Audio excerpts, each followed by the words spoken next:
Hi everyone, today let's talk about how to use coffee ground and tea ground in your garden.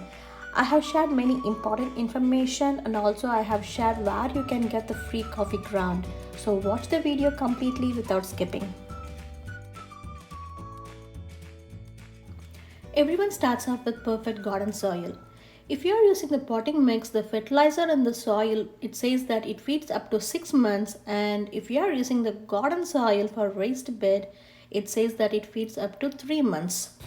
On top of it, we also use cow manure and other organic compost to add more nutrition to the plant, which is perfect, right? Now, what happens to this soil after few growing season? The soil becomes depleted of nutrients and other organic matter after few growing season. The best way to maintain productive soil fertility is to constantly amend the soil, but that can be expensive. There are few free soil enhancers in your kitchen waste which is used in our daily life. The first kitchen waste is the tea ground. For many of us, the day starts with perfect brewed coffee or tea.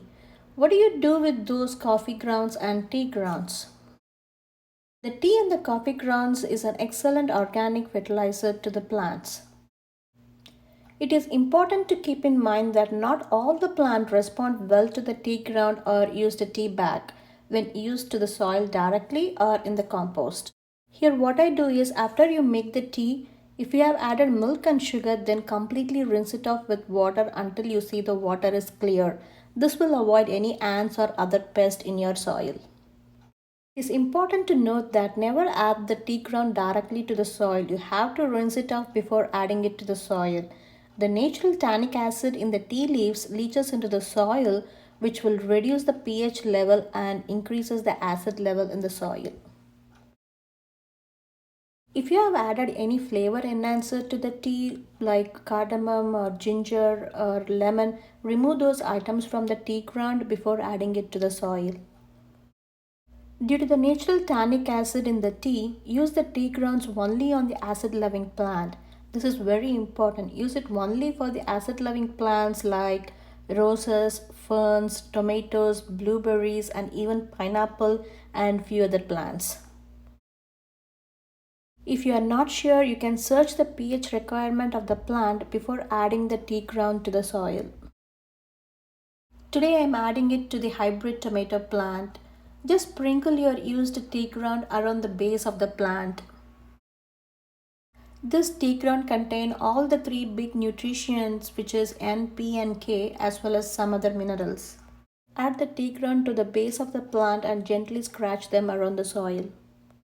Next you can think of or have a question in your mind why not to use this tea ground for other plants like other veggie plant or like any non-acid loving plant.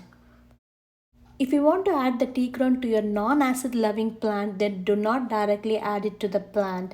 Adding it straight to the plant may affect the active growth and may disturb the soil's pH balance. You can add the tea ground to your compost pile which encourages the decomposing bacteria, or you can dry the tea ground in the sun for a day or two and store it in a container. This can be added to your garden soil before planting any new plants. Next, let's discuss on using coffee grounds. When used correctly, these coffee grounds can be an excellent fertilizer to your garden. If you don't drink coffee, you can still get free coffee grounds from Starbucks or any local coffee shop. For over many years, Starbucks has Grounds for Your Garden program where they offer free coffee grounds to the gardeners. The coffee ground adds nitrogen to the soil and it attracts earthworms and keeps away the slugs and the snails. Like tea ground, you don't have to worry about the acidity of coffee affecting the soil's pH level. As the coffee decomposes, the soil's pH level will neutralize. There are many ways to use coffee grounds in the garden. You can add it as mulch. The bigger problem is when you apply a thick layer of coffee ground as mulch, say like 1 inch or more on top of the soil.